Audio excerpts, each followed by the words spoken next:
आइए बच्चों, आज हम परावैद्युतांक यानी कि डाई इलेक्ट्रिक कांस्टेंट के बारे में चर्चा करेंगे कि यानी कि परावैद्युतांक या डाई इलेक्ट्रिक कांस्टेंट होता क्या है।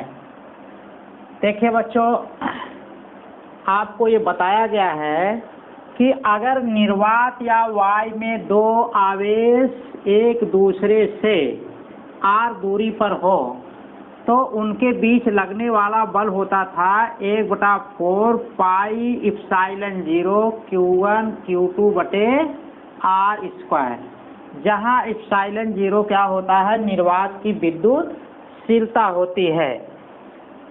और जब बच्चों इन्हीं आवेश को हम R दूरी पर रखते हैं और इनके बीच कोई परावैद्युत पदार्थ यानी कोई कुचालक पदार्थ जिसका परावैद्युतांक K होता है, अगर इनके बीच यानी कि दोनों आवेशों के बीच R दूरी पर ही हम K परावैद्युतांक वाला उनके बीच माध्यम रख दें तो उस समय लगने वाला जो बल होता था यम का मतलब मीडियम माध्यम, अगर इनके बीच जो रखे हैं माध्यम तो उस समय जो लगने वाला बल होगा हम उसको प्रदर्शित करेंगे एफएम से। उस समय लगने वाला बल होता है 1/4 पाई इप्सिलॉन 0 के Q1 Q2 बटे R स्क्वायर। तो कहने का मतलब ये है बच्चों कि अगर दो आवेश निर्वात या वाय में रखे हों तो उनके बीच लगने वाला बल F जो होता है 1/4 पाई इप्सिलॉन 0 Q1 Q2 बटे R स्क्वायर होता है। अगर इन दोनों के आवेश के बीच अगर हम कोई कुचालक पदार्थ रख दें जिसका परावैद्युतांक क्या हो, कैपिटल K हो। परावैद्युत का मतलब बच्चों होता है कुचालक पदार्थ। अगर K परावैद्युतांक वाला यहाँ पर पदार्थ रख दिया जाए इनके बीच तो उस समय लगने वाला जो बल है एफएम बराबर क्या है, 1/4 पाई इप्सिलॉन 0 के Q1 Q2 बटे R।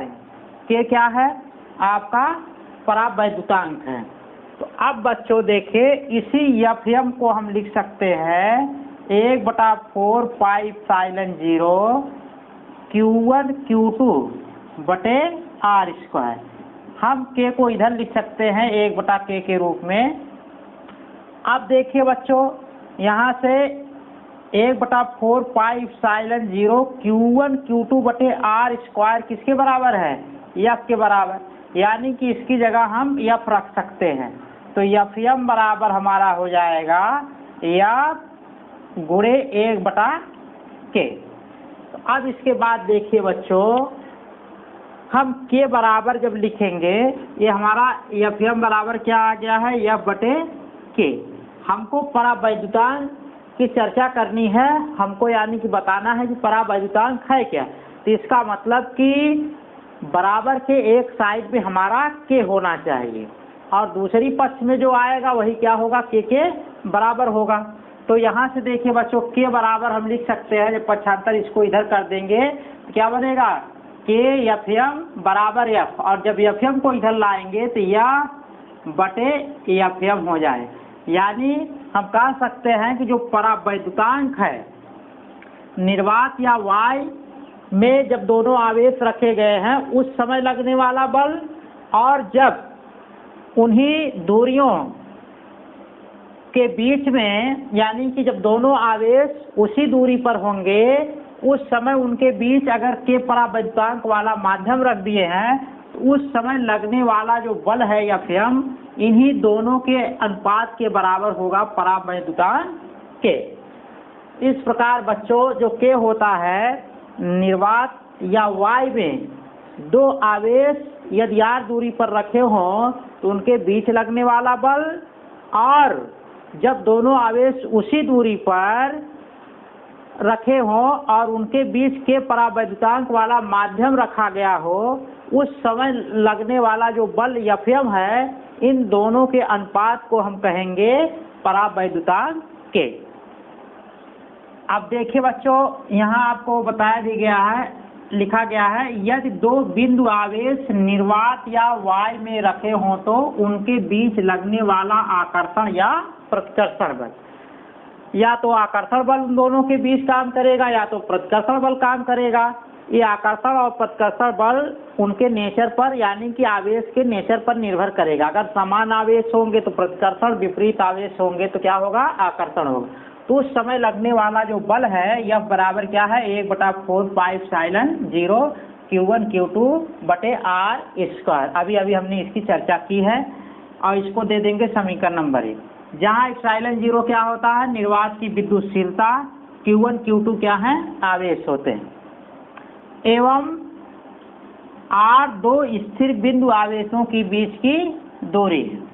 अब आगे देखिए बच्चों, कहा जा रहा है यदि दोनों आवेशों के बीच के परावैद्युतांक वाला माध्यम हो तो, यानी कि ऐसा कुचालक पदार्थ, ऐसा परावैद्युत पदार्थ जिसका परावैद्युतांक क्या हो, के हो, अगर दोनों आवेशों के बीच रख दिया जाए, लेकिन हमको दूरी नहीं बदलना है, उसी दूरी के बीच में रखना है, उनके बीच लगने वाला आकर्षण या प्रतिकर्षण बल क्या हो जाएगा, Fm। एम क्या है, मीडियम है, तो चूंकि उनके बीच मीडियम रखा गया है, उस समय लगने वाले बल को हम Fm से निरूपित करेंगे। तो Fm बराबर क्या हो जाएगा, 1/4πε0 K Q1 Q2 बटे R स्क्वायर। ये बच्चों आप कूलाम के नियम में पढ़ चुके हैं कि उस समय लगने वाला बल जो होता है, जब परावैद्युतांक वाला माध्यम रखा जाता है, तो 1/4πε0 Q1 Q2 बटे R स्क्वायर। और यहाँ देखिए बच्चों, K से क्या हो जाएगा, भाग हो जाएगा। जब निर्वात या वाय में होता है तो उस समय K नहीं होता है, लेकिन इस समय जब परावैद्युतांक वाला माध्यम रख दिया जाता है तो K से भाग कर लेते हैं, क्योंकि बच्चों देखिए K को या तो हम अंश में रख सकते हैं या तो हर में रख सकते हैं, लेकिन अब कहाँ रखना उचित है हम जानते हैं बच्चों, जब उनके बीच कोई कुचालक पदार्थ रख देंगे तो उनके बीच आकर्षण बल क्या होता है, घट जाता है। तो जब तक K को हर में नहीं रखेंगे तब तक आकर्षण बल नहीं घटेगा। अब इस प्रकार बच्चों Fm बराबर हम इसको देखे लिख सकते हैं 1/4πε0 Q1 Q2 बटे R स्क्वायर। K को इधर लिख सकते हैं अलग से 1/K1 और इसको बना देंगे समीकरण नंबर 2। अब देखिए बच्चों, समीकरण 1 और 2 से देखिए, ऐसे सीधा आप लिख सकते हैं समीकरण 1 एवं 2 से। समीकरण 1 और 2 से देखिए, इतने के बराबर हमारा क्या है, F है, तो लिख सकते हैं सीधा Fm बराबर क्या हो जाएगा, यहाँ F और फिर आगे है कितना, 1/K, और इसको लिख सकते हैं Fm बराबर F बटे K को इधर लाएंगे और Fm को इधर ले आएंगे तो F बटे क्या हो जाएगा, Fm। ये बच्चों हमारा हो गया K, यानी कि F और Fm के अनुपात को हम कहेंगे K, यानी कि परावैद्युतांक। इस प्रकार बच्चों आप देखें कि जब K बराबर F बटे Fm लिखा गया है तो इस हिसाब से आप कह सकते हैं कि अतः परावैद्युतांक निर्वात या वाय में परस्पर कुछ दूरी पर रखे दो बिंदु आवेशों के बीच लगने वाले वैद्युत बल, ये आपका F हो गया। फिर आगे कह रहे एवं उन्हीं आवेशों को उतनी ही दूरी पर, यानी कि जो आवेश है उनकी दूरी नहीं बदलना चाहिए, जो निर्वात या वाय में थे, जब उनके बीच परावैद्युत वाला माध्यम रखेंगे तब उस समय जो दूरी होगी वो बदलनी नहीं चाहिए, जो पहले थी यानी कि निर्वात या वाय में थी वही दूरी अब भी होनी चाहिए। दूरी पर कुचालक माध्यम रखने पर उनके बीच लगने वाले वैद्युत बल का अनुपात होता है, यानी कि जब दो आवेश R दूरी पर निर्वात या वाय में हो और जब वही आवेश उतने दूरी पर रखे हो और उनके बीच कोई कुचालक पदार्थ रखा हो, उस समय लगने वाला बल Fm का अनुपात ही परावैद्युतांक कहलाएगा। ठीक है बच्चों, हम अगले वीडियो के लेक्चर में अगले टॉपिक पर चर्चा करेंगे।